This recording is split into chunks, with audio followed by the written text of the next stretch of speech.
ಸಿರಿವಂತರು ಅನ್ನುವಂಥವ್ರು ಏನದಾರ ಅವರ ಆರಾಮದಾರ ಅಂತೀರೇನು? ಅವರು ಆರಾಮಿಲ್ಲ. ಮಧ್ಯಮ ವರ್ಗದವರು ಅಜ್ಜ ಅಜ್ಜಿ ಮುತ್ಯ ಇವರೆಲ್ಲ ಗಳಿಸಿದ ಆಸ್ತಿಯನ್ನು ಇಟ್ಟುಕೊಂಡು ಯಾರಿಗೂ ಕೊಡು ಅನ್ಲಾರ್ದಂಗೆ ಬದುಕುವಂಥವ್ರ ಆರಾಮದಿರಿ ಅಂತೀರೇನು? ಅವರು ಆರಾಮಿಲ್ಲ. ಆವತ್ತ ದುಡಿದು ಆವತ್ತ ಊಟ ಮಾಡುವಂಥ ಬಡವರೇ ಆರಾಮದನಂತೀರೇನು? ಅವನು ಆರಾಮಿಲ್ಲ. ಯಾರಿಗೂ ಸಹಿತ ಮಾನಸಿಕವಾಗಿ ನೆಮ್ಮದಿ ಅಂತಕ್ಕಂಥದ್ದು ಯಾರಿಗೂ ನಮಗಿಲ್ಲ. ಯಾಕೆ ನಮಗೆ ಮಾನಸಿಕವಾಗಿ ನೆಮ್ಮದಿ ಹೊರಟು ಹೋಗ್ಯದ ಈ ಜಗತ್ತಿನೊಳಗೆ ಅಂತಂದ್ರೆ, ಏನು ಕೊಟ್ಟರು ತೃಪ್ತಿ ಇಲ್ಲ. ಈ ಜಗತ್ತಿನೊಳಗೆ ಏನು ಕೊಟ್ಟರು ತೃಪ್ತಿ ಇಲ್ಲ, ಏನು ಬಂದರೂ ನೆಮ್ಮದಿ ಇಲ್ಲ. ದಿನ ಹೋರಾಟ ಮಾಡದೆ ಈ ಬದುಕನ್ನು ಕಳೆಯಾಕ ಮನುಷ್ಯರ ಕೈಯಾಗ ಆಗಾಕ ತಯಾರಿಲ್ಲ. ನಿಮಗೆ ನೆನಪಿರಲಿ, ಶರಣರು ಮಹಾತ್ಮರು ದೊಡ್ಡವರು ಅಂತ ಏನು ಅನಿಸಿಕೊಂಡು ಹೋಗ್ಯಾರ ಈ ನಾಡಿನೊಳಗ. ನಾನು ಎಲ್ಲ ಕಡೆ ಹೇಳ್ತಿರ್ತೀನಿ, ಶರಣರು ಮಹಾತ್ಮರು ದೊಡ್ಡವರು ಅಂತ ಏನು ಆಗಿ ಹೋಗ್ಯಾರ, ಅವ್ರು ಯಾರೂ ಕೂಡ ಆಕಾಶದಿಂದ ಭೂಮಿಗೆ ಬಂದಿಲ್ಲ. ಈ ಲೋಕದ ನಿಯಮದಂಗ ತಾಯಿ ಉದರದೊಳಗೆ ಬಂದು ಸಂಸಾರವನ್ನು ಮಾಡಿಕೊಂಡು ಕೃಷಿ ಕೃತ್ಯ ಕಾಯಕವನ್ನು ಮಾಡಿಕೊಂಡು ಹೋಗುವಂಥ ಕಾಲಕ್ಕೆ ಈ ಜಗತ್ತಿಗೆ ದೇವರು ಮಹಾತ್ಮರು ಶರಣರಾಗಿ ಹೋಗ್ಯಾರ. ಮನುಷ್ಯನಿಗೆ ಎರಡು ದಾರಿಗಳದಾವ.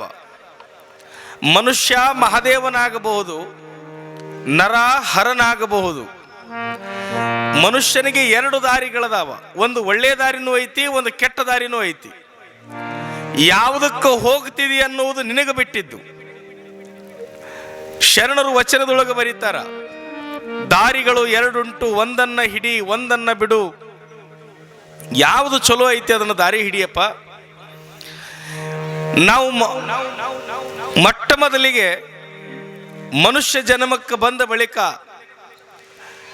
ಬದುಕನ್ನ ನೆಮ್ಮದಿಯಿಂದ ಕಳೆಯುವಂಥ ಕೆಲಸ ಆಗಬೇಕು. ಮಹಾತ್ಮರು ಮನುಷ್ಯರಿಗೆ ಏನು ವ್ಯತ್ಯಾಸ ಅಂದ್ರೆ, ಮಹಾತ್ಮರು ಇದ್ದದ್ರೊಳಗೆ ಜೀವನವನ್ನು ತೃಪ್ತಪಟ್ಟುಕೊಂಡ್ರು. ಯಾವತ್ತೂ ದೇವ್ರ ಹತ್ರ ಇದು ಬೇಕು ಅಂತ ಕೇಳಲಿಲ್ಲ. ಅವರು ಯಾವುದನ್ನು ಕೇಳಲಿಲ್ಲ. ಮನುಷ್ಯರಾದವರು ದೇವರನ್ನ ಬಿಡಲಿಲ್ಲ. ಎಂದು ಹೋಗ್ತೀವಿ ಅಂದು ಕೇಳ್ಕೊಂತೇ ಬಂದಿವೆ ವಿನಃ ಒಂದು ದಿವಸ ದೇವರನ್ನ ನೆಮ್ಮದಿಯಿಂದ ಬಿಟ್ಟಿಲ್ಲ. ನಾವೆಲ್ಲ ಯಾರ ಭಿಕ್ಷೆಯೊಳಗೆ ಬದುಕಾಕತ್ತೀವಿ, ಯಾರ ಕೃಪೆಯಿಂದ ಈ ಭೂಮಿ ಮೇಲೆ ಬದುಕಾಕತ್ತೀವಿ ಅಂದ್ರೆ ಭಗವಂತನ ಕೃಪೆಯಿಂದ ನಾವು ಬದುಕಾಕತ್ತೀವಿ. ಮನುಷ್ಯರಾದವರು ದೇವರನ್ನ ಸ್ಮರಣ ಮಾಡಲೇಬೇಕು, ದೇವರನ್ನ ಸ್ಮರಣೆ ಮಾಡಲೇಬೇಕು. ಯಾಕೆ ಮಾಡಬೇಕು ಅಂತಂದ್ರೆ, ಈ ಭೂಮಂಡಲದೊಳಗೆ 84 ಲಕ್ಷ ಜೀವರಾಶಿಗಳು ಬದುಕು ಮಾಡ್ತಾವ. 84 ಲಕ್ಷ ಜೀವರಾಶಿಗಳಿಗೆ ಒಡೆಯ ಯಾರು? ಮಾಲೀಕನ ಯಾರು? ಭಗವಂತನೇ ಮಾಲೀಕ. ಮನುಷ್ಯರಾದವರಿಗೆ ನಾವು ಯಾರೂ ಕೇಳದೆ, ನಾವ್ಯಾರೂ ಅಪ್ಲಿಕೇಶನ್ ಹಾಕದೆ, ನಾವ್ಯಾರೂ ಕೂಡ ಅವನಲ್ಲಿ ವಿನಂತಿ ಮಾಡಿಕೊಳ್ಳಾರದೆ 3 ವರಗಳನ್ನು ಮನುಷ್ಯ ಪ್ರಾಣಿಗೆ ಕೊಟ್ಟಾನ. 84 ಲಕ್ಷ ಜೀವರಾಶಿಗಳಲ್ಲಿ ಯಾವ ಪ್ರಾಣಿ ಪಕ್ಷಿ ಜಲಚರಗಳಿಗೂ ಕೊಡಲಾರದಂಥ 3 ವರವನ್ನು ಮನುಷ್ಯನಿಗಾಗಿ ಭಗವಂತ ಕೊಟ್ಟಾನ.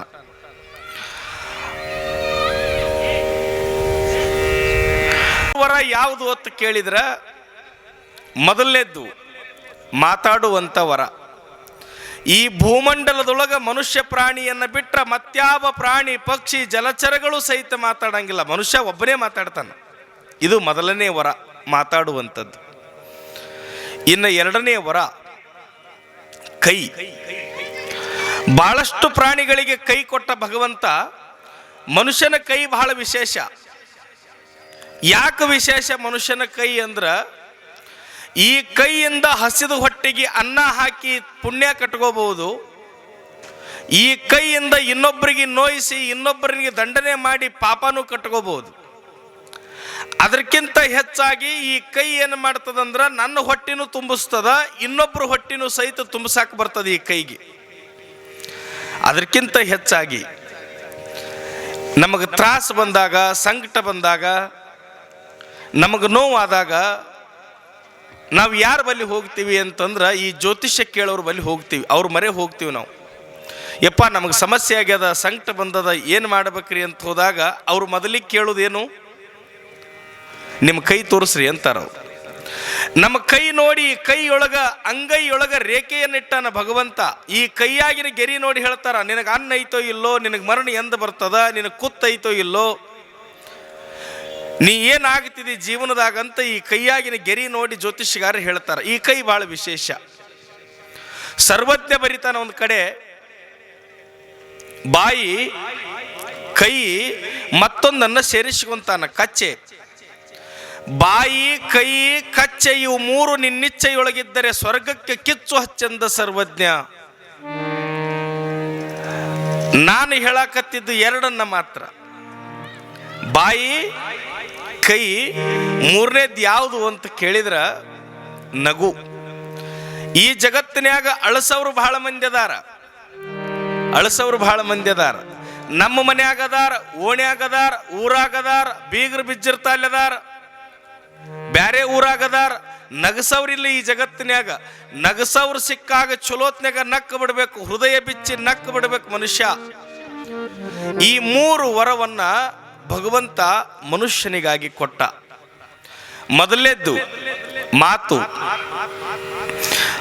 ದೇವರು ಮಾತು ಕೊಟ್ಟಾನಂತ ತಿಳ್ಕೊಂಡು ನಮ್ಮ ಮಾತು ಹೆಂಗಿರಬೇಕು ಅಂತಂದ್ರೆ 64 ವಿದ್ಯೆಗಳಲ್ಲಿ ಮಾತನಾಡುವಂಥದ್ದು ಸಹಿತ ಒಂದು ವಿದ್ಯೆ. ಮಾತನಾಡುವಂಥದ್ದು ಒಂದು ವಿದ್ಯೆ.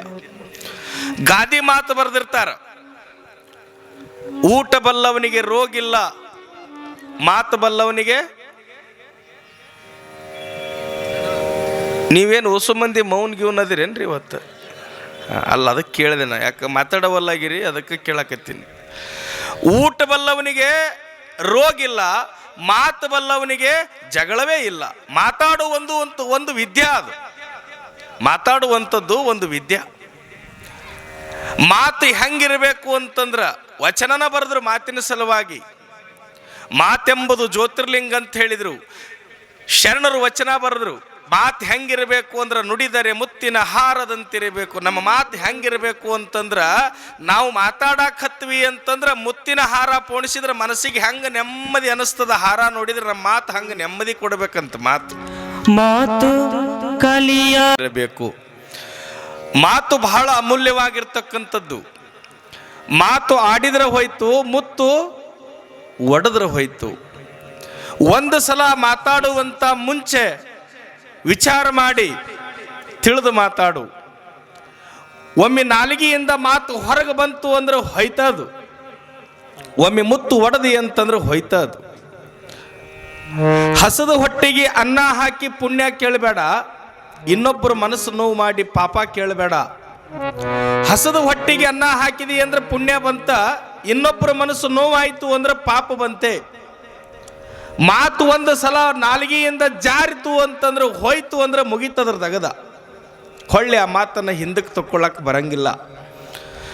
ಮಾತನ್ನ ಮಾತಾಡುವುದನ್ನು ಚೆನ್ನಾಗಿ ಕಲಿಬೇಕು.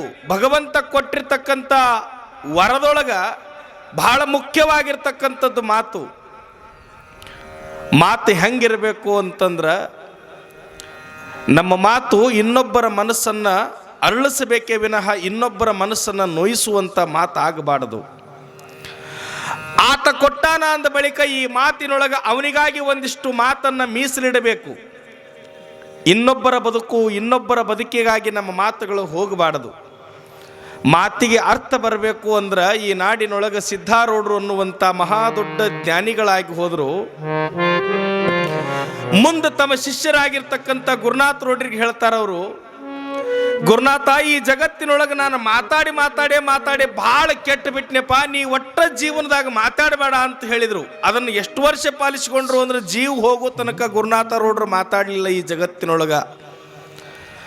ಮಾತನ್ನೋದು ಹೆಂಗ ಅಂತ ಕೇಳಿದ್ರ, ಒಬ್ಬಕ್ಕೆ ತಾಯಿ ತನ್ನ ಮಗನನ್ನ 4 ಗಾಡಿ ಮಧ್ಯದೊಳಗೆ ಬೆಳೆಸಿದ್ಲಂತ. ಇದೊಳಗ 18 ವರ್ಷ ಅಲ್ಲೇ ಊಟ, ಅಲ್ಲೇ ವಸತಿ, ಯಾರ ಜೊತೆಗೆ ಸಂಪರ್ಕ ಇಲ್ಲ, ಯಾರನ್ನ ಭೇಟಿಯಾಗುವುದಿಲ್ಲ, ನೋವಿಲ್ಲ, ತ್ರಾಸಿಲ್ಲ, ಸಂಕಟ ಇಲ್ಲ, ಇನ್ನೊಬ್ಬರ ಜೊತೆಗೆ ನಲಿವಿಲ್ಲ, ಏಕಾಂಗಿಯಾಗಿ ಅವನು ಬೆಳೆಸಿಬಿಟ್ಲು. 18 ವರ್ಷ ಆದ ಮ್ಯಾಗ ಓಣ್ಯಾಗಿನವರೆಲ್ಲ ಕೂಡಿ, ಯವ್ವ ಎಷ್ಟು ದಿವಸ ಮಗನ ಮುಚ್ಚಿಡ್ತಿದ್ದಿ, ಹೊರಗೆ ತಗೊಂಡು ಬಾ. ಹೊರಗೆ ಬಂದ. ಯಾರ ಕೂಡ ಮಾತಾಡಲಿಲ್ಲ, ಯಾರ ಜೊತೆಗೆ ನಗಲಿಲ್ಲ, ಯಾರ ಜೊತೆಗೂ ಸಹಿತ ಪರಸ್ಪರವಾಗಿ ಪ್ರೀತಿಯಿಂದ ಮಾತನಾಡಲಿಲ್ಲ. ಒಬ್ಬನೇ ಕುಂದಿರ್ತಿದ್ದ.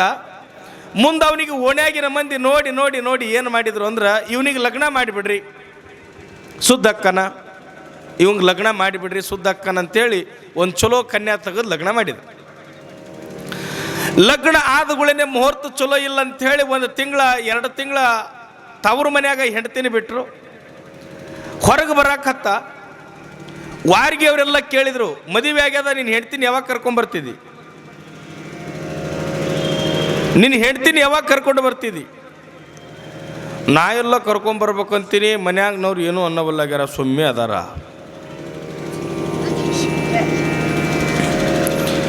ಮನ್ಯಾಗಿನವ್ರು ಸುಮ್ಮನೆ ಅದಾರ, ನಾ ಏನು ಮಾಡಬೇಕು? ನಿಮ್ಮವ್ಗೆ ಹೇಳು, ಹೆಂಡ್ತಿನ ಕರ್ಕೊಂಡು ಬಾ ಅಂತ ಹೇಳು ಅಂದ್ಗಳೇ ಅವತ್ತು ಹೋಗಿ ಮನ್ಯಾಗ ಹೋಗಿ ಅವ್ಗೆ ಹೇಳ್ದ, ಯವ್ವ ನನ್ನ ಹೆಂಡ್ತಿನ ನಾ ಕರ್ಕೊಂಬರ್ತೀನಿ ಬೇ ಅಂದ. ಯಾಕಾಗೋಲ್ದಿಕ್ಕೆಪ್ಪ, ನಾಳೆಗೆ ಯಾರನ್ನಾರ ಕಳಿಸ್ತೀನಿ, ಕಳಿಸಿ ಕರ್ಕೊಂಬರ್ತೀನಿ. ಯಾಕ? ನಾ ಮಾಡ್ಕೊಂಡು ಹೆಂಡ್ತಿ ನಾನೇ ಹೋಗ್ತೀನಿ ಕರ್ಯಾಕ, ಮಂದಿ ಯಾಕೆ ಹೋಗ್ಬೇಕು, ನಾನೇ ಹೋಗೋ ಕರ್ಯಾಕ. ಅಕ್ಕಿ ಅಂದ್ಲು, ನಿನಗೆ ಮಾತಾಡೋಕ್ಕೆ ಬರಂಗಿಲ್ಲ, ಏನಾರ ಮಾತಾಡಿ ಏನಾರ ಆತಂಕ ಮಾಡ್ಕೊಂಡು ಬಂದಿದ್ದಿ, ಬ್ಯಾಡ ನೀನು. ಇಲ್ಲ ನೀ ಕಲಿಸ್ ನನಗೆ ಮಾತಾಡೋದು, ನಾ ಹೋಗ್ತೀನಿ ಅಂದ್ಗಳೇ ತಾಯಿ ರಾತ್ರಿ ಕುಂದ್ರಿಸಿ ಅವಂಗೇನು ಹೇಳಿದ್ಲು, ನೀ ತವ್ರ ಮನೆಗೆ ಹೆಂಡತಿ ತವ್ರ ಮನೆಗೆ ಹೋದಾಗ ಯಾರ ಮನೆಯಿಂದ ಹೊರಗೆ ಬರಲಿ, ಯಾರ ಭೇಟಿ ಆಗಲಿ, ಮೊದಲಿಗೆ ಅವ್ರಿಗೆ ನಮಸ್ಕಾರನಪ್ಪ. ಆಯಿತು, ಒಂದನೇದ್ದು. ಯಾರ ಬರೋಲ್ರೇಕ, ಯಾರ ಕಾಣೋಲ್ರೇಕ ಅವ್ರಿಗೆ ನಮಸ್ಕಾರ ಅನ್ನೋದು, ಇದು 1ನೇದ್ದು. ಇನ್ನು 2ನೇದ್ದು, ಆರಾಮದಿರೇನ್ರಿ ಅಂತ ಕೇಳು. ಅವ್ರು ಏನಂತಾರ, ಆರಾಮದೀವ್ರಿ, ಭಾಳ ಚಲೋ ಆಯ್ತ್ರಿ, ದೇವ್ರ ಆಶೀರ್ವಾದ ನಿಮಗೆ ನಮಗೆ ಹಿಂಗೆ ಇರಲ್ರಿ, ದೇವ್ರು ಹಿಂಗೆ ನಿಮಗೆ ನಡೆಸ್ಕೊಳ್ರಿ ಅಂತ ಅನ್ನು.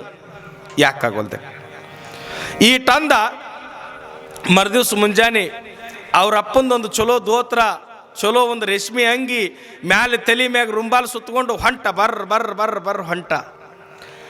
ಹೆಂಡತಿ ತವ್ರ ಮನೆಗೆ ಅಳಿಯ ಬಂದಾನ, ಬೀಗ ಬಂದಾನಂದ್ರೆ ಯಾರಿಗೆ ಖುಷಿ ಇಲ್ಲ. ಹೋಗಿ ತವ್ರ ಮನೆಗೆ ಹೋಗಿ ಹೆಂಡತಿ ಮನೆ ಮುಂದಕ್ಕೆ ಹೋಗೋದಕ್ಕನ ಹೆಂಡತಿ ಅಣ್ಣ ಬಾಗಿಲಿನಾಗ ಬಂದೇ ಬಿಟ್ಟ. ನಮ್ಮ ಮಳೆ ಬಂದಾನ, ನಮ್ಮವ್ ಬಂದಾನ ಅಂಥೇಳಿ, ಬರ್ರಿ ನಮಸ್ಕಾರ ರೀ ಅಂದಿವ. ಅವನು ನಮಸ್ಕಾರ ರೀ, ಬರ್ರಿ. ಯಾಕ್ರಿ ಆರಾಮದಿರೇನ್ರಿ? ಏನು ಆರಾಮ್ರಿ ಹೇಳಿದವರು, ನಿನ್ನೆ ನಮ್ಮ ಮನ್ಯಾಗ ನಮ್ಮ ಅಪ್ಪನ ಅವ್ವ ನಮ್ಮ ಆಯಿ ಭಾಳ ವಯಸ್ಸಿನಕ್ಕಿ ನಮ್ಮ ಮನೆಗೆ ಒಂದು ಹಿರಿ ಕಳಿಸಿದ್ದಂಗಿತ್ತು, ನಿನ್ನೆ ಸಂಜೆ ಮುಂದೆ ತೀರ್ಕೊಂಡ್ಬಿಟ್ಟಳ್ರಿ, ಆಕಿನ ಮಣ್ಣು ಮಾಡಿ ಬಂದು ನಾವೆಲ್ಲರೂ ಕೂಡ ದುಃಖದಾಗದೀವ್ರಿ ಅಂತ ಅವ ಅಂದ. ಇವ ಏನು ಅನ್ಬೇಕು, ಭಾಳ ಚಲೋ ಮಾಡ್ಯಾನ ನೋಡ್ರಿ ದೇವರು, ನಿಮಗೆ ಹಿಂಗೆ ಇಳ್ರಿ ಅಂದ್ಬಿಟ್ಟ. ತಲೆನೇ ಹಾಪಾಗಿಬಿಡ್ತಾವಂದು. ಅಲ್ರಿ, ನಮ್ಮ ಮನ್ಯಾಗ ನಮ್ಮ ಅಪ್ಪನ ಅವ್ವ ಹಿರಿ ವಯಸ್ಸ ಬಂಗಾರದಂಥ ಜೀವ, ನಿನ್ನೆ ಮಣ್ಣಾಗಿಟ್ಟು ಬಂದೀವಿ, ದುಃಖದಾಗದೀನಂತ ನಾ ಅಂತೀನಿ, ಇವ ಚಲೋ ಅಲ್ಲಿ ಅಂತಾನಂಥೇಳಿ ಈ ನಿನ್ನ ತೊಗೊಂಡಂಥೇಳಿ ಹಿಂಗೆ ಎದಿ ಮ್ಯಾಗಿನ ಅಂಗಿ ಹಿಡ್ದವನಿಗೆ ಒಳಗೆ ತೊಗೊಂಡು ಹೊಡಿದೊಂದೇ ಸ್ವಾನಿ. ಹೊಡೆದ್ರಿ ಹೆಂಗೆ ಹೊಡಿಬೇಕಂದ್ರೆ ದೋತ್ರನೂ ಹರಿತು, ಅಂಗಿನೂ ಹರಿತು, ಪಟಪಟಿ ಚೊಡ್ಡಿ ಮ್ಯಾಗ ಹೊಳ್ಳಿ ಊರಿಗೆ ಬಂದ. ಅವ್ರು ಹೋಗಂದ, ನೀ ಹೇಳ್ದಂಗೆ ಹೇಳಿದೆ, ಹೊಡೆದು ಬಿಟ್ರು, ನೋಡಿ ಹೆಂಗಾಗಿನ ನಾನು. ಇರ್ಲಿ ಬಿಡುತ್ತಮ್ಮ ಅನ್ಲಕ್ಕಿ. ಮುಂದೆ 1 ವಾರ ಆಯ್ತು. ಯವ್ವ ನೀ ಈ ಸಲ ಬ್ಯಾರೆ ಕಲಿಸು. ಬ್ಯಾಡ ಹೋತಮ್ಮ, ನಾ ಬ್ಯಾರೆದವ್ರನ್ನ ಕಳಿಸ್ತೀನಿ. ಇಲ್ಲ ನಾನೇ ಕರ್ಕೊಂಬರ್ತೀನಿ, ನೀನೇ ಮಾತು ತಪ್ಪು ಕಲಿಸಿದಿ, ಬ್ಯಾರೆದು ಕಲಿಸಿ ಈ ಸಲ ಅಂದ. ಯಾಕಾಗೋಲ್ದಕ್ಕ? ಆ ಮನೆಗೆ ಹೋದಗಳನ್ನೇ ಮೊದಲು ನಮಸ್ಕಾರನ್ನು ಆಯಿತು. 2ನೇದ್ದು ಆರಾಮದಿರೇನ್ರಿ? ಅವ್ರು ಏನಾರ ಅನ್ನೋಲ್ರೇಕ, ಆ ಮುದಿಗೆ ಸತ್ತಿನ ಭಾಳ ದಿನ ಆಗಿಲ್ಲ, 1 ವಾರ ಆಗ್ಯದ. ಅವ್ರು ಏನಾರ ಅನ್ನೋಲ್ರೇಕ, ಏನಾರ ಬಿಡೋಲ್ರೇಕ, ಹಿಂಗಾಗಬಾರ್ದಾಗಿತ್ತು ನೋಡ್ರಿ, ದೇವ್ರು ಭಾಳ ಸುಮಾರು ನೋಡ್ರಿ ಅಂತ ಈಟನ್ನು. ಯಾಕಾಗೋಲ್ದಕ್ಕ? ಈಟಂದು ಇಟ್ಟು ಕಲಿತ್ಕೊಂಡು ಮನೆಗೆ ಹೋದ. ಮನೆಗೆ ಹೋದಗಳೇ ಅವ ಏನು ಹೊಡೆದಿದ್ನಲ್ಲ ಅವನೇ ಬಂದ ಬಾಕಲ್ದಾಗ. ಏನಾಗಲಿ ಬೀಗರು ಬಿಜ್ಜರು ಮತ್ತು ನಾವು ಏನು ಜಗಳ ಹೊಡೆದಾಟ ಮಾಡಿದ್ರು ಸಹಿತ ಬೀಗರು ಬಿಜ್ಜರು ಅನ್ನೋದು ದೊಡ್ಡದು. ಬರ್ರಿ ಅಂದ. ಇವ ಹೋದಗಳೇ ನಮಸ್ಕಾರ ರೀ ಅಂದ. ನಮಸ್ಕಾರ ರೀ, ಆರಾಮದಿರೇನ್ರಿ? ಆರಾಮದೀವ್ರಿ. ಭಾಳ ಆರಾಮದೀವ್ರಿ. ಯಾಕ್ರಿ ಅಂದಿವ. ಏನಿಲ್ರಿ, ಮದುವೆ ಆಗಿ ನಂದು 9-10 ವರ್ಷ ಆಗಿತ್ತು, ಹೊಟ್ಟೆ ಮಕ್ಕಳಾಗಿದ್ದಿಲ್ಲ, ನಾನು ಹೆಂಡ್ತಿ ಹಡಿಯಾಕೆ ಹೋಗಿದ್ಲು, ನಿನ್ನೆ ಗಂಡಸ ಮಗ ಆಗೈತ್ರಿ, ನನಗೆ ಭಾಳ ಖುಷಿ ಆಗ್ಯದ್ರಿ ಅಂತ ಅವ ಅಂದ. ಇವ ಏನು ಅನ್ಬೇಕು, ದೇವ್ರು ಭಾಳ ಸುಮಾರು ನೋಡ್ರಿ, ಹಿಂಗ್ಯಾಕೆ ಮಾಡಿದನ್ರಿ ದೇವ್ರ ಅಂದಿವ. ಹಿಂಗ್ಯಾಕೆ ಮಾಡಿದನ್ರಿ ಅಂದುಗಳೇ ಮತ್ತು ಅವ್ಗೆ ಹೆಂಗೆ ಅಲ್ಲಕ್ಕಿಲ್ಲ. ಮಾತು ಮನುಷ್ಯನನ್ನು ಭಾಳ ಎತ್ತರಕ್ಕೆ ಒಯ್ತದ, ಮಾತು ಮನುಷ್ಯನನ್ನು ಮಣ್ಣಾಗೂ ಇಡುತ್ತದೆ. ಮಾತಿನೊಳಗೆ ಅಟ್ಟು ತಾಕತ್ತದ.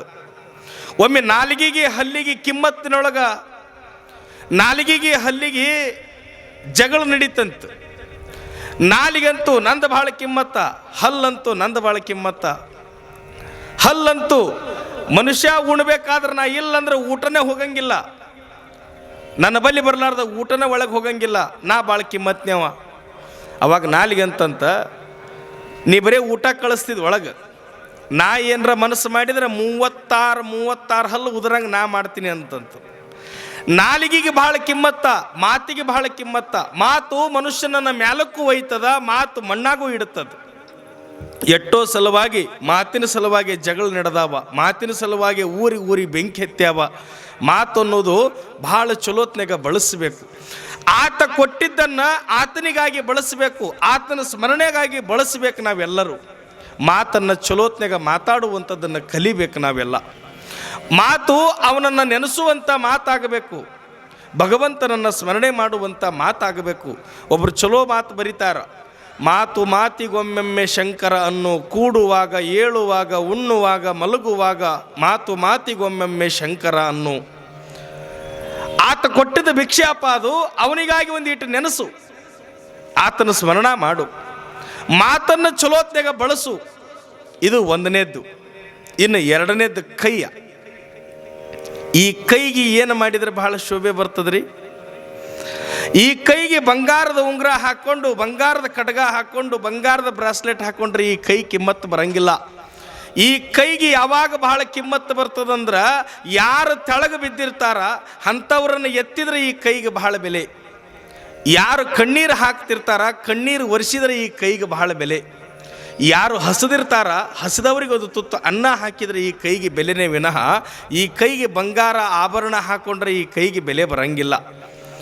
ಈ ಕೈ ನಾನು ಉಣಬೇಕು, ನನ್ನಿಂದ ಒಬ್ಬರಿಗೆರ ಹೊಟ್ಟೆ ತುಂಬಬೇಕು ಅನ್ನುವಂಥ ಭಾವ ಮನಸ್ಸಿನಾಗ ಬರಬೇಕು.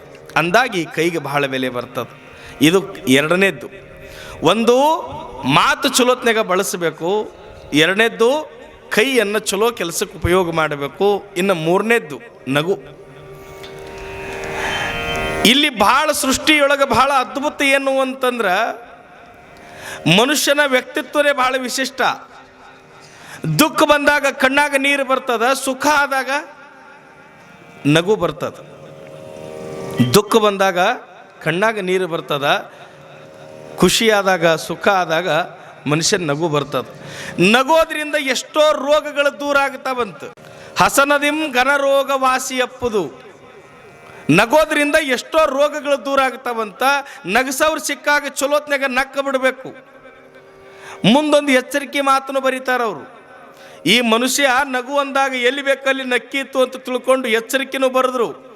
ಹಸನ ಘನಘನವೆಂದು ಮಸಣದಲ್ಲಿ ನಗಬೇಡ. ನಗೋದ್ರಿಂದ ಒಳ್ಳೇದಾಗತ್ತಂತ ಯಾರ ಮನ್ಯಾಗಾರ ಸತ್ತಾಗ, ಯಾರ ಮನ್ಯಾಗಾರ ತೆಳಗೆ ನೋವಿನಾಗಿ ಬಿದ್ದಾಗ, ಯಾರ ಮನ್ಯಾಗಾರ ಸಂಕಟದಾಗಿದ್ದಾಗ ಅವರನ್ನು ನೋಡಿ ನಗಬೇಡ ತಮ್ಮ. ನಗುವಿಗೆ ಕಿಮ್ಮತ್ತಿಲ್ಲ.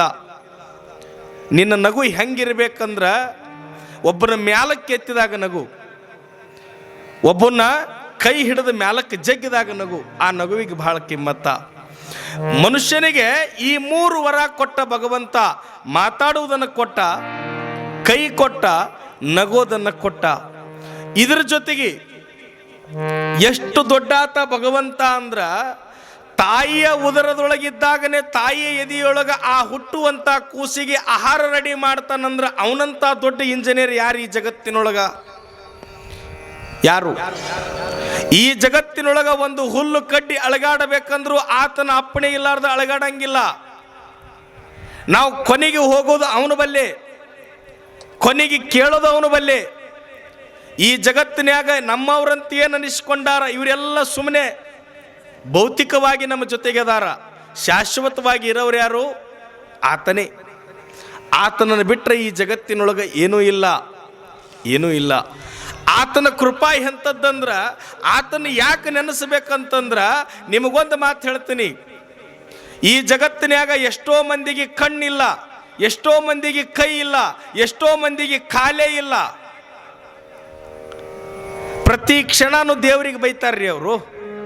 ಪ್ರತಿ ಕ್ಷಣನೂ ದೇವರಿಗೆ ಬೈತಾರ. ಯಪ್ಪ, ನನಗೆ ಕೈ ಕೊಟ್ಟಿದ್ರೆ ನಾ ಹಂಗೆ ಮಾಡ್ತಿದ್ದೆ, ನಾ ಹಿಂಗೆ ಮಾಡ್ತಿದ್ದೆ. ನನಗೆ ಕಣ್ಣು ಕೊಟ್ರೆ ನಾ ಹಿಂಗೆ ಅಡ್ಡಾಡ್ತಿದ್ದೆ, ನನಗೆ ಕಾಲು ಕೊಟ್ರೆ ಬೆಟ್ಟನೇ ಹತ್ತುತ್ತಿದ್ದೆ, ಗುಡ್ಡನೇ ಹತ್ತುತ್ತಿದ್ದೆ ಅಂತ ದೇವರಿಗೆ ಪ್ರತಿ ಕ್ಷಣ ಬೈತಾರ. ಎಷ್ಟು ಶಾಣ್ಯವ ಆತ.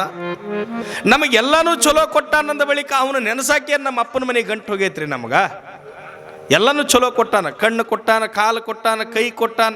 ಎಷ್ಟು ದೊಡ್ಡ ಶಾಣ್ಯವ ನೋಡ್ರಿ ಅವ. ಈ ಜಗತ್ತಿನಾಗ ಒಬ್ಬರು ಮುಖದಂಗೆ ಇನ್ನೊಬ್ಬರು ಮುಖ ಅದಾವ. ಭಾರತ ದೇಶದೊಳಗೆ 147 ಕೋಟಿ ಜನಸಂಖ್ಯೆ ಅದೀವಿ. ಒಬ್ಬರ ಕೈಯಾಗಿನ ತಂಬಿನಂಗೆ ಇನ್ನೊಬ್ಬರ ಕೈಯಾಗಿನ ತಂಬಿಲ್ಲಂದ್ರೆ ಎಂಥ ಶಾಣ್ಯವ ಭಗವಂತ. ಒಬ್ಬರ ಮುಖದಂಗೆ ಇನ್ನೊಬ್ಬರು ಮುಖ ಅದಾವ. ಆದ್ರೆ ಒಬ್ಬರ ಕೈಯಾಗಿನ ಗೆರಿ ಹಂಗೆ ಇನ್ನೊಬ್ಬರ ಕೈಯಾಗಿನ ಗೆರಿ ಇಲ್ಲ. ಎಲ್ಲರ ಕೇಳಿರೇನು? ಒಬ್ಬರ ಕೈ ಹಚ್ಚಿ ಇನ್ನೊಬ್ಬರ ಅಕೌಂಟ್ ಓಪನ್ ಆಗಿದೆ ಅಂತ ಕೇಳಿರೇನು? ಎಲ್ಲರ ಕೇಳಿರಿ?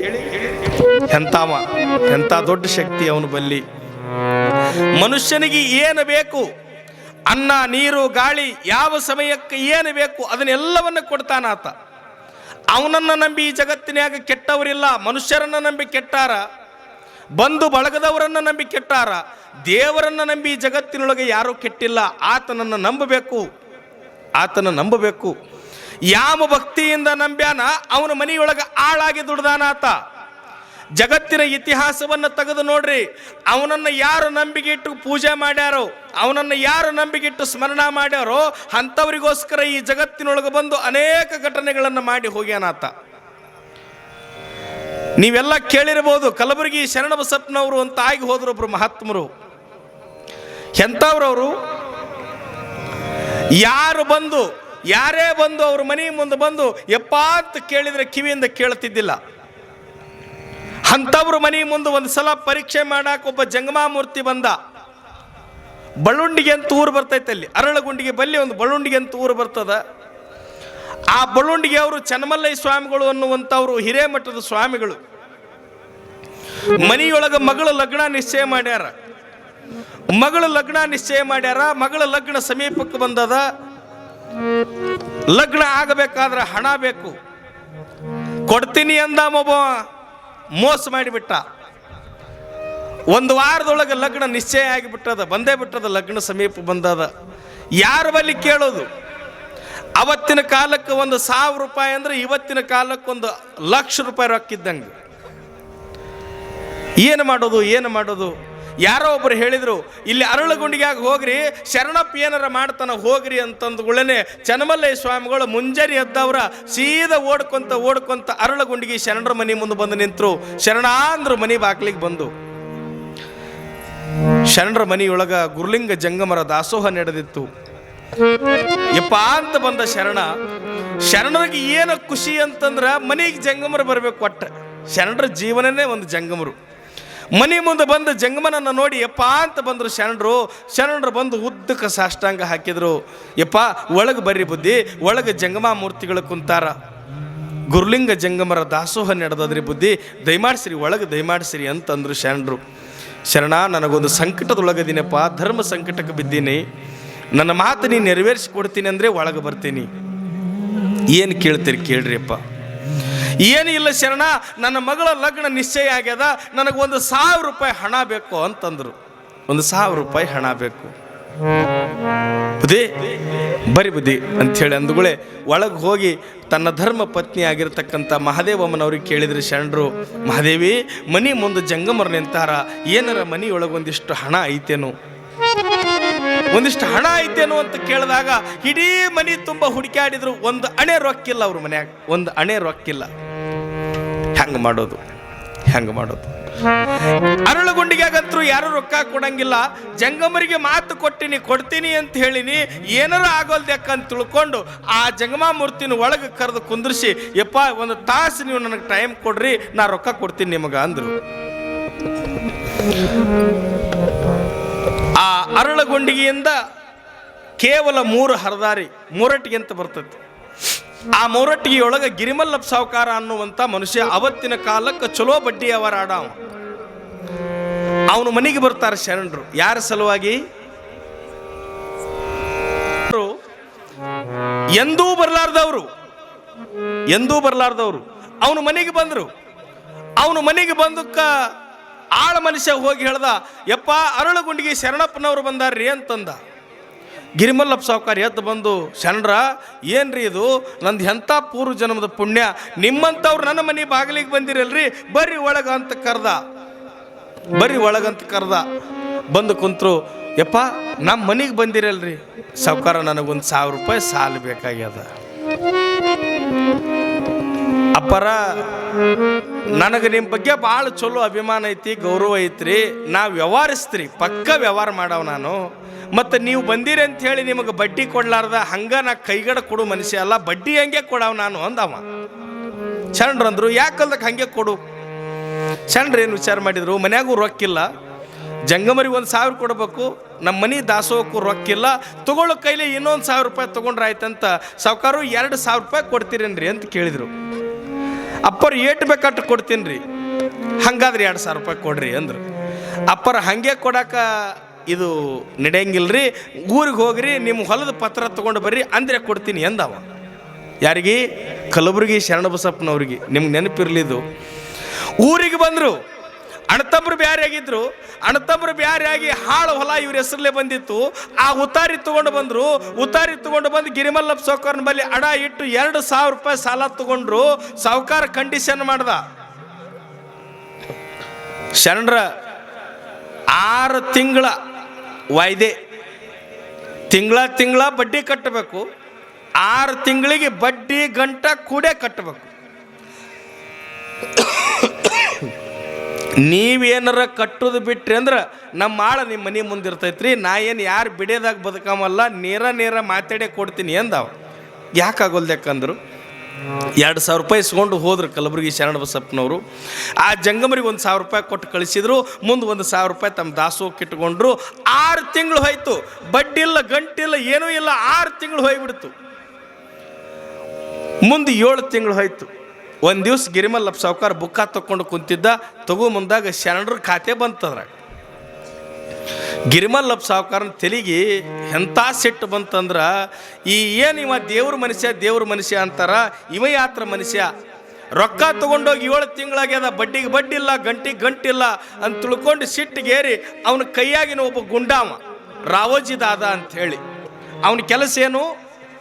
ಗಿರಿಮಲ್ಲಪ್ಪ ಸಾವ್ಕಾರ ಯಾರಿಗೆ ಸಾಲ ಕೊಟ್ಟಿರ್ತಾನ ಅವ್ರ ಮನೆ ಮುಂದೆ ಕುಂತು ಏನಾರ ಮಾಡಿ ಹಾಕೋಲ್ದಕ್ಕ ರೊಕ್ಕ ಇಸ್ಕೊಂಡು ಬರೋದು ಅವನ ಕೆಲಸ. ಅವನು ಕರೆಸಿದ್ರು, ಏ ರಾವ್ಜಿ, ಅರಳಗುಂಡಿಗೆ ಹೋಗು, ಶರಣಪ್ಪನ ಮನೆ ಮುಂದೆ ಕುಂತು ರೊಕ್ಕ ಇಸ್ಕೊಂಡು ಬಾ, ಕೊಟ್ಟ ಚಲೋ, ಕೊಡಲಿಲ್ಲ ಅಂದ್ರೆ ಅವ್ನು ಹಿಡ್ಕೊಂಬಾ ಅಂತ ಹೇಳ್ದ. ಆಯ್ತಂತೇಳಿ ರಾವೋಜಿ ದಾದ ಬಂದ. ಬರೋದಕ್ಕೆ ಮಧ್ಯಾಹ್ನ ಸಮಯ, ಮನೆಯೊಳಗೆ ಜಂಗಮರ ದಾಸೋಹ ನಡೆದಿತ್ತು. ಮನೆ ಬಾಗಿಲಿಗೆ ಬಂದು ಶರಣರ ಅಂತ ಒದಿರ್ದ. ಶರಣರು ಓಳೆ ಬಂದೋಕೆ ರಾವೋಜಿ ದಾದ ಒಂದು 10 ನಿಮಿಷ ಪಾಕ್ ಕುಂದ್ರು, ಮನ್ಯಾಗ ದಾಸೋಹ ನಡೆದೈತಿ, ಮುಗಿಸ್ಕೊಳ್ಳೇ ಬರ್ತೀನಿ ಆಯ್ತು ಅಂತ ಕುಂತ. ಎಲ್ಲ ಜಂಗಮರು ಊಟ ಮಾಡಿ ಹೊರಗೆ ಹೋದರು. ರಾವೋಜಿ ದಾದಾನ ಬಳಿ ಬಂದು ಶರಣರು ಕೇಳಿದರು, ಯಾಕೆ ಬಂದಿ ರಾವೋಜಿ? ಏನ್ರಿ ಶರಣರ, 7 ತಿಂಗಳಾಗ್ಯದ, ನಮ್ಮ ಸಾವ್ಕಾರ 1,000 ಒದರಾಡಕತ್ತಾನ, ಬಡ್ಡಿಗೆ ಬಡ್ಡಿಲ್ಲ, ಗಂಟಿಗೆ ಗಂಟಿಲ್ಲ, ಮತ್ತು ರೊಕ್ಕ ಕೊಡ್ರಿ ಅಂತ ಕಳಿಸ್ಯಾನ. ರೊಕ್ಕಿಲ್ಲೋ ರಾವೋಜಿ ಅಂದರು. ರೊಕ್ಕಿಲ್ಲ ಅಂದ್ರೆ ಹೆಂಗ್ರಿ, ಮತ್ತು ಯಾವಾಗ ಕೊಡ್ತೀರಿ ಅಂತ ಕೇಳ್ದವ. ಶಿವ ಕೊಟ್ಟಾಗ ಕೊಡ್ತೀನಿ ಅಂದ್ರೆ ಶರಣರು. ನೋಡ್ರಿ ಎಷ್ಟು ಮಜಾ ಅದ. ರೊಕ್ಕ ಯಾವಾಗ ಕೊಡ್ತೀರಿ ಅಂತ ಇವಾಗ ಕೇಳ್ದ. ರೊಕ್ಕಿಲ್ಲಪ್ಪ ಅಂದರು. ಮತ್ತು ಯಾವಾಗ ಕೊಡೋರು ನೀವು? ಕೊಡೋಕೆ ಬೇಕಲ್ಲ ಒಂದಿನ.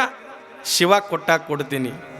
ಅಲ್ರಿ ಶರಣರ, ನಾ ಕೇಳ್ತೀನಿ, ನಮ್ಮ ಸಾವ್ಕಾರ ಹೆಂಗಂತಾನ್ರಿ, ತಾವೇ ಹೆಂಗೆ ಕೇಳ್ತಾನೆ? ನೀವು ಹೋಗಿ ಹೇಳ ಅವಂಗ, ಯಾಕಾಗೋಲ್ದಕ್ರಿ ಅಂಥೇಳಿ ಸಂಜೆ ಮುಂದೆ ಬಂದ. ಅವಾಗೆಲ್ಲ ನಡ್ಕೊಂತ ಅಡ್ಡಾಡಬೇಕು. ಸಂಜೆ ಮುಂದೆ ಬಂದ ಮೂರೊಟ್ಟಿಗೆ. ಬರೋದಕ್ಕೆ ಮೂರೊಟ್ಟಿಗೆ ಬರೋಕೆ 8 ಆಗಿತ್ತು ರಾವೋಜಿ ದಾದ. ಏನನ್ನೋವ ಸಾವ್ಕಾರು ಶರಣರು ಶಿವ ಕೊಟ್ಟಾಗ ಕೊಡ್ತಾರಂತ ಸಾಲ ಅಂದರು. ಗಿರಿಮಲ್ಲಪ್ಪ ಸಾವ್ಕಾರಿಗೆ ತಲೆ ಪಿತ್ತಿಗೇರಿಬಿಡ್ತು. ಒಯ್ಯ ಮುಂದಾಗ ನಾ ಕೊಡ್ತೀನಿ ಅಂತ ಒಯ್ದಾನ, ಈಗಿದ್ರೆ ಶಿವ ಕೊಟ್ಟಾಗ ಕೊಡ್ತಾನಂತ. ಅವ ಯಾವಾಗ ಕೊಡಬೇಕು, ಇವ ಯಾವಾಗ ತಂದು ಕೊಡಬೇಕು, ನಾಳೆಗೆ ಹೋಗಿ ಅವ್ನು ಹಿಡ್ಕೊಂಬಾರ, ಕೊಳಪಟ್ಟಿ ಹಿಡ್ಕೊಂಬ ಅವನ್ನ ಅಂತೇಳಿ ರಾವೋಜಿಗೆ ಆರ್ಡ್ರ್ ಮಾಡ್ದ. ಅವ ರಾವೋಜಿ ಮನೆಗೆ ಹೋದ. ರಾತ್ರಿ ನೋಡ್ರಿ, ರಾವೋಜಿ ದಾದ ಮನೆಗೆ ಹೋದಗಳೇ ಗಿರಿಮಲ್ಲಪ್ಪ ಸಾವ್ಕಾರ ದಿನ ಎಣಸಂಗ ರೊಕ್ಕ ಎಲ್ಲ ಎಣಿಸಿದ. ಅಂದ್ರೆ ಅವ ಏನು ಮಾಡ್ತಿದ್ದ, ಎಷ್ಟು ಹೋಯ್ತು ಎಷ್ಟು ಬಂತು ಅಂತ ಒಂದು ಲೆಕ್ಕ ಬರೆದಿಡ್ತಿದ್ದ ಗಿರಿಮಲ್ಲಪ್ಪ ಸಾವ್ಕಾರ. ಅವತ್ತು ಏಟು ರೊಕ್ಕ ಹೋಯ್ತು, ಏಟು ಬಂತು ಅನ್ನೋದನ್ನು ಬರ್ದ. ಏಟು ಉಳಿದಿತ್ತು ಅದನ್ನು ಎಣಿಸಿ ಟಿಜೂರಿಯಾಗಿಟ್ಟ. ಆ ಟಿಜೂರಿ ಚಾವಿನ ತಲೆ ಬುಡಕ್ಕೆ ಇಟ್ಕೊಂಡು ಮಕ್ಕೊಂಡನ. ರಾತ್ರಿ 1 ಗಂಟೆ ಆಗ್ಯದ. 1 ಗಂಟೆ ಹೊತ್ತಿನ್ಯಾಗ, ಸರ್ವೊತ್ತಿನ್ಯಾಗ ಶಿವನೇ ಗಿರಿಮಲ್ಲಪ್ಪ ಸಾವ್ಕಾರನ ಮನೆಗೆ ಬರ್ತಾನ. ಸಾಕ್ಷಾತ್ ಶಿವನೇ ಮನೆಗೆ ಬರ್ತಾನ. ಗಿರಿಮಲ್ಯ ಅಂದ. ಅವಂಗೆ ಯಾರು ಅಂತಿದ್ದಿಲ್ಲ, ಗಿರಿಮಲ್ಲಪ್ಪ ಸಾವ್ಕಾರ ಅನ್ಬೇಕು. ಅವಂಗ ಗಿರಿಮಲ್ಯ ನನಗೆ ಯಾವ ಅಂತಾರಂತೇಳಿ ಕತ್ತರಿಸ್ಕೊಂಡು ಎದ್ದವ. ಯಾವ ನೀ ಅಂದವ. ನನಗೆ ಯಾವ ಗಿರಿಮಲ್ಯ ಐತಿಯ ನೀನು ತಗೊಳ್ಳೇನು ಚಾಟಿ ಅಂದ. ಗಿರಿಮಲ್ಯ ಅಂದ. ಅಂದುಗಳೇ ನೋಡ್ತಾನ ಸಾಕ್ಷಾತ್ ಶಿವನೇ ನಿಂತಾನ. ಯಪ್ಪ ಅಂದವ, ಅಲ್ಲೋ ಶರಣಗೆ ಹೋಗಿ ಕೊಳಪಟ್ಟಿ ಹಿಡಿದು ತಗೊಂಡು ಬಾ ಅಂತ ಆದೇಶ ಮಾಡ್ತಿದ್ಯಾ, ಎಷ್ಟು ಕೊಡ್ಬೇಕು ಶರಣ ನಿನಗೆ ಸಾಲ? 2,000 ರೂಪಾಯಿ ಒಯ್ದನ್ರಿ. ಬಡ್ಡಿ ಎಷ್ಟಾಗೈತಿ? 480 ರೂಪಾಯಿ ಬಡ್ಡಿ ಆಗೈತ್ರಿ. ಏಟಾತು? 2,480 ರೂಪಾಯಿ ಆಗ್ಯದ್ರಿ. ತಗೋ ಅಂತೇಳಿ ಶಿವನೇ ರೊಕ್ಕ ಕೊಡ್ತಾನ. ಆ ಶರಣರ ಹೊಲದ ಉತ್ತಾರಿ ಇಸ್ಕೊಂತಾನ. ಇಸ್ಕೊಂಡು ಮಾಯ ಆದ್ರ ಹೊಳ್ಳಿ ಬಂದು ಎದ್ದು ನೋಡ್ತಾನ. ಆ ಕಡೆ ಈ ಕಡೆ ನೋಡೋದಕ್ಕನೆ ಆಶ್ಚರ್ಯ ಆಯ್ತು. ಇದು ಕನಸೋ ನಿಜಾನೋ ಅಂತ ಗೊತ್ತಾಗಲಿಲ್ಲ ಅವನಿಗೆ. ಇದು ಕನಸೋ ನಿಜ ಅಂತ ಗೊತ್ತಾಗಲಿಲ್ಲ. ಎದ್ದ ತನ್ನನ್ನು ತಾ ಚೂಟ್ಕೊಂಡ. ಬ್ಯಾನೆ ಆಯ್ತು. ಹಾ ಅಂದವ. ಆ ಸೊಂಟದಾಗಿತ್ತಲ್ಲ ಚಾವಿ ತೆಗೆದು ಟಿಜುರಿ ಎಣಿಸಿದ. ಇದ್ದು ರೊಕ್ಕ ಇದ್ದಂಗೆ ಇದ್ದು. ತಲೆ ಬಡ್ಡಿಯಾಗಿ 2,480 ರೂಪಾಯಿ ರೊಕ್ಕಿದ್ದು. ಉತ್ತಾರಿಗಳು ಏನು ಇಟ್ಕೊಂಡಿದ್ದ ಉತ್ತಾರಿ ನೋಡ್ದ. ಅದ್ರಾಗ ಶರಣರು ಉತ್ತಾರಿ ಹೋಗೇ ಬಿಟ್ಟಿತ್ತು. ಅವನಿಗೆ ತಿಳಿತು, ಪರಮೇಶ್ವರ